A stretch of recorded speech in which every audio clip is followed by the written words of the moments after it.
Imagine waking up to the global aviation community in shock as news breaks. Sweden has officially offered Canada 88 Gripen fighter jets, a deal so unexpected, so unusually generous, that analysts around the world begin asking the same question. Why? Why would Sweden, a country known for strict defense exports and careful diplomacy, suddenly put one of its most advanced combat aircraft on the table for a country like Canada, which has historically bought American equipment for decades? On the surface, it feels like a simple business deal. Canada needs jets, Sweden builds jets. But behind closed doors, this offer hides a story of geopolitics, military strategy, Arctic dominance, and the future of Western air power. And the real reason Sweden offered Canada 88 Gripens is far more shocking and far more strategic than anyone initially expected. It starts with a map. Look at the world from above, from the North Pole, and you'll notice something that most people ignore. Sweden and Canada are practically neighbors in the Arctic Circle. Both nations share extremely harsh climates, frozen landscapes, low population density, and enormous airspace that is constantly monitored by foreign powers, especially Russia. Sweden knows the Arctic is becoming the next global battlefield, and Canada, despite its huge territory, has been struggling to modernize its air defenses. Sweden watched Canada debate for almost a decade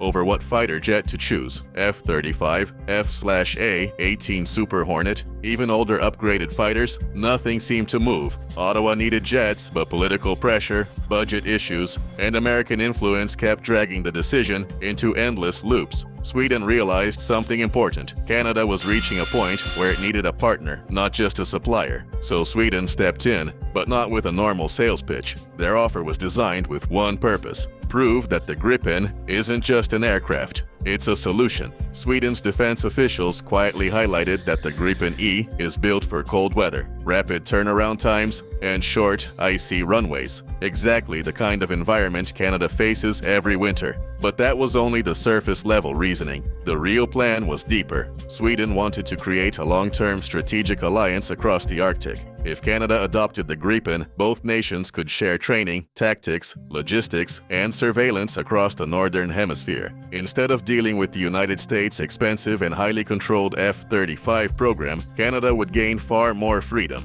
And Sweden would gain something priceless: a powerful ally with enormous territory that could help counterbalance growing Russian activity in the north. And it didn't stop there. Sweden also understood that the global fighter jet market was beginning to shift. More nations were looking for alternatives to the F-35, alternatives that cost less, require fewer restrictions, and offer more independence. If Sweden managed to get Canada, the world's second largest country by land area, into the Gripen family, it would instantly change the global perception of the jet. Overnight, Gripen would no longer be seen as a small Air Force aircraft. It would become mainstream. It would become a threat to American dominance in the global fighter export market. But to seal the deal, Sweden made one move that caught everyone off guard. They offered Canada unprecedented industrial cooperation. That included full technology transfer, local assembly, thousands of Canadian jobs, and long-term engineering partnerships. Something the US would never offer with the F-35. Why? Because America likes to keep its technology tightly controlled, while Sweden's philosophy is the opposite: shared development, shared capability, shared strength. However, Sweden's real motive goes even deeper than Arctic strategy or global market competition. Their intelligence agencies saw something alarming. Canada was slowly losing sovereignty over its own defense decisions, becoming almost fully dependent on American systems, American intelligence networks, and American defense approvals. For Sweden, this dependency was a problem, not for Canada, but for the balance of power in the region. An independent Canada means a stronger Arctic defense network. A dependent Canada means one less ally Sweden can rely on during a major crisis. So Sweden crafted the 88 Gripen offer as an escape hatch, a way for Canada to regain military independence without igniting political conflict with the US. And it almost worked. Canadian analysts publicly admitted that the Gripen met more of their requirements than the F-35. In fact, internal reports leaked later showed that the Gripen scored higher in several operational categories, especially cost, running hours, and cold weather performance. Sweden's offer wasn't just generous, it was smart, calculated, and strategically timed. But then, the story takes a darker turn. Pressure from outside powers, intense lobbying from US defense companies, and political maneuvering behind closed doors began to influence the process. Suddenly, the Gripen, despite scoring better on paper, was treated like an outsider. Sweden knew what was happening, but instead of withdrawing their offer, they pushed even harder because the stakes were far greater than just a fighter jet deal. This wasn't about planes anymore. It was about control of the Arctic. It was about who gets to shape the future of Western air power. It was about two nations, one small, one massive, trying to break free from the gravitational pull of superpowers. And that brings us to the moment the world still debates today. Why 88? Why such a specific number? Why not 60 or 100? The reason behind that number reveals the true nature of Sweden's long game. The number 88 wasn't chosen randomly, it wasn't political, it wasn't symbolic, it was strategic. Sweden knew exactly what Canada needed, not just in terms of aircraft quantity, but in terms of operational capability across the entire Arctic region. To fully secure its northern skies, Canada requires a mix of patrol coverage, rapid intercept ability, round-the-clock readiness, and the ability to replace aging CF-18 squadrons without gaps. Internal Swedish analysts calculated that 88 Gripens would allow Canada to maintain continuous Arctic surveillance with enough backup jets for emergencies, training, and maintenance downtime. In simple terms, 88 was the perfect number to give Canada total air sovereignty. But this is where things get even more interesting. Sweden didn't just want to sell Canada planes, they wanted Canada to help shape the next decade of Gripen evolution. The Gripen E is already a powerful aircraft, advanced radar, low operating cost, electronic warfare that can blind enemy defenses. But Canada's geography and unique mission needs could push the aircraft into a new era of development. Sweden envisioned a Gripen North variant, optimized for Arctic missions, long-range patrols, and deep winter operations. If Canada joined the program, both countries would share research, share upgrades, and create the world's first next-generation Arctic fighter. It sounds ambitious, almost too ambitious, but Sweden was serious. They even offered Canada partial design influence and full maintenance autonomy. No foreign approval, no secret black boxes, no locked software. Total control, something unheard of in modern fighter deals. That freedom was one of the biggest reasons the United States became uncomfortable. A Canadian Gripen would mean Canada no longer needed American approval for upgrades, weapons integration, or mission planning.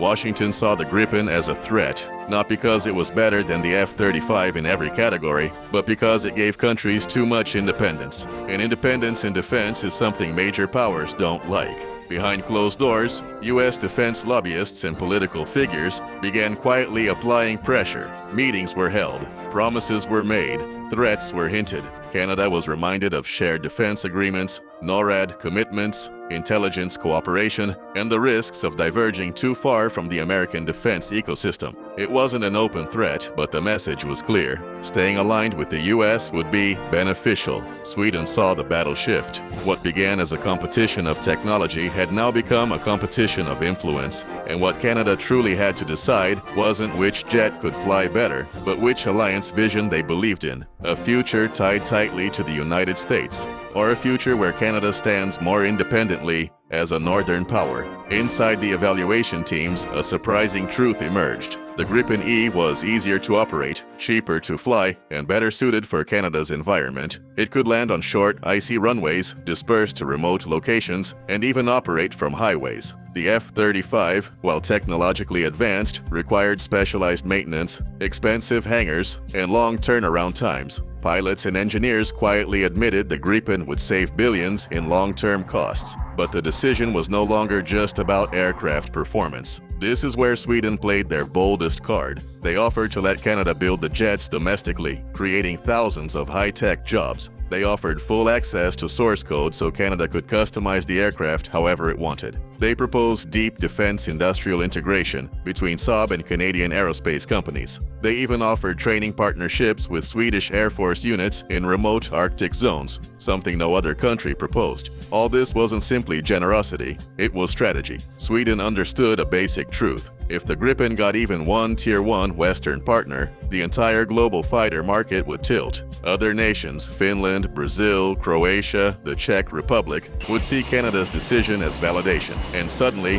the Gripen would become the world's preferred independent fighter jet, a direct challenge to US dominance. Meanwhile, Canada's internal documents revealed something even more shocking. The proposed Canadian Gripens would be equipped with some of the most advanced electronic warfare systems on Earth, systems capable of jamming, deceiving, or blinding enemy radars across hundreds of kilometers. In Arctic conflict scenarios, this would give Canada unprecedented control over the electromagnetic spectrum. Sweden's long-term vision was clear: a Canada-Sweden Arctic shield with shared data links, shared satellite intelligence, and joint air patrols capable of countering Russian activity across half the northern hemisphere. A Scandinavian-North American alliance built not on size, but on innovation and independence. But the closer the deal seemed, the more resistance it faced. Some Canadian officials feared angering Washington. Others worried about interoperability. Some simply didn't want to break tradition. And all the while, Sweden watched quietly, knowing that if this deal failed, it would change the direction of the entire Arctic's future.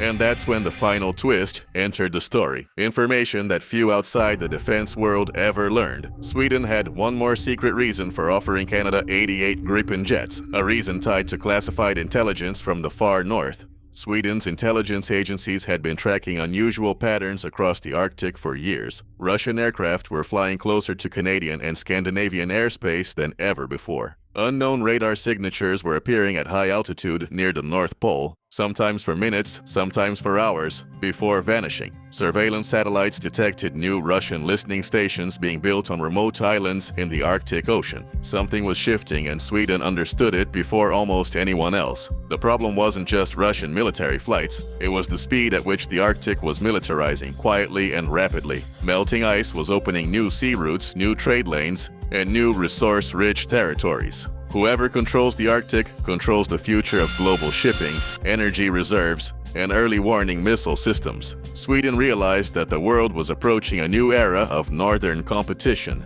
and Canada, despite owning nearly half of the Arctic coastline, did not have the aircraft to protect it. This was the real reason Sweden offered 88 Gripens. The number wasn't symbolic, it was mathematical. Sweden had calculated the minimum number of fighters Canada would need to establish complete air dominance across its Arctic regions, even under worst-case scenarios. If tensions escalated, 60 jets wouldn't be enough, and 100 would be too expensive. But 88? That was perfect. Enough to guard the skies, rotate squadrons, train new pilots, and still have aircraft ready for emergencies. Sweden wasn't just offering planes, they were offering Canada a survival plan. Swedish analysts also realized that a future Arctic conflict wouldn't be fought like traditional wars. There would be no large dogfights, no massive bombing campaigns. Instead, it would be a war of sensors, stealth, electronic warfare, and long-range detection. And this is where the Gripen E shines. Its powerful EW suite can jam enemy radars from long distances. Its integrated data link can coordinate with drones, ships, and ground systems. Its small radar cross-section makes it hard to track. Sweden envisioned a Canadian Gripen fleet forming a digital shield across the north, an invisible net capable of detecting anything entering Canadian airspace long before it reached populated areas. But Sweden's calculation wasn't just strategic, it was also psychological. Canada had long been viewed by superpowers as a secondary player in defense politics, a country that purchased equipment rather than helping shape the future of warfare. Sweden wanted to change that. By bringing Canada into the Gripen program, they hoped to elevate Canada to the role of co-developer, not just customer. This meant shared innovations, shared testing, and shared future upgrades. A 20-year partnership rooted not in dependency, but parity. Behind the scenes, Swedish Air Force officers even prepared a classified joint training proposal. The plan included Arctic survival missions, extreme cold flight trials, night operations over frozen seas, and data fusion exercises between Canadian sensors and Swedish aircraft. If approved, these drills would have created the most advanced Arctic air defense cooperation in the world. Canada and Sweden would effectively become guardians of the Northern Hemisphere, a role neither had ever been offered before. But as all this unfolded, the geopolitical chessboard moved again. American officials, concerned about losing influence, increased diplomatic pressure. They emphasized the importance of interoperability with U.S. forces. They warned about delays in certification. They highlighted the risks of splitting from the NATO standard F-35 ecosystem. One by one, Canadian decision-makers began to feel the weight. The Gripen, despite being cheaper, simpler, and better suited for Canadian conditions, was being overshadowed by political gravity. Sweden sensed the shift. For the first time, they realized something. The battle for Canada wasn't technological at all. It was political, and politics was a battlefield the Gripen could not always win. But even then, Sweden did not withdraw. They pushed harder. They increased technology transfer offers. They expanded job guarantees. They committed to sharing sensitive Arctic intelligence. They even offered to let Canadian engineers modify and redesign certain Gripen systems, a level of trust the Americans would never grant. Sweden was fighting not just for a sale, but for an ally, for a partner, for a future in which smaller nations had more control over their defense decisions. The story ends not with a contract, but with a question that continues to echo through the defense world. What if Canada had said yes? What if Canada had chosen independence over influence? What if the Arctic Shield envisioned by Sweden and Canada had become real? Analysts believe the world today would look very different. Canada would have one of the most agile and cost-effective air forces on Earth. The Gripen would have exploded in popularity across Europe, Asia, and South America. US dominance in fighter exports would be significantly reduced, and the Arctic would have a powerful new alliance guarding its skies.